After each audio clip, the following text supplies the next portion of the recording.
आंबेगाव तालुक्यातील पिंपरी येथील दीपक सुरेश खांडे वय वर्ष 17 हा पाण्यात बुडाल्याची माहिती दिनांक 25 जुलै 2026 रोजी पुणे जिल्हा आपत्ती व्यवस्थापन विभागाचे अधिकारी विठ्ठल बनोटे यांनी दूरध्वनीद्वारे दिली। त्यानुसार तात्काळ शोध मोहीम राबवण्यात आली, मात्र पहिल्या दिवशीच युवकाचा शोध लागला नाही। त्यानंतर 26 जुलै 2026 रोजी घोडेगावचे तहसीलदार यांच्या सूचनेनुसार टिंबे धरण परिसरात शोधकार्य सुरू करण्यात आलं। रबर बोटीच्या साहाय्याने दिवसभर शोध मोहीम राबवण्यात आली, मात्र सर्वतोपरी प्रयत्न करून देखील दीपकचा मृतदेह सापडू शकला नाही। सायंकाळी अंधार पडल्यामुळे शोध मोहीम तात्पुरती स्थगित करण्यात आली असून पुढील शोधकार्य प्रशासनाच्या नियोजनानुसार सुरू ठेवण्यात येणार आहे।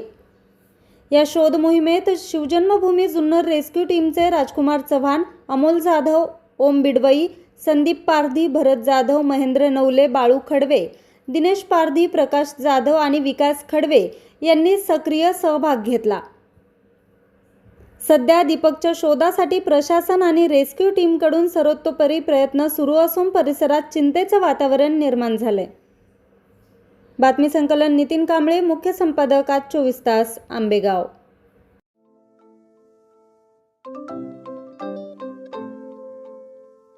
नवनवीन आणि ताज्या घडामोडींसाठी आज 24 तास सबस्क्राईब करा।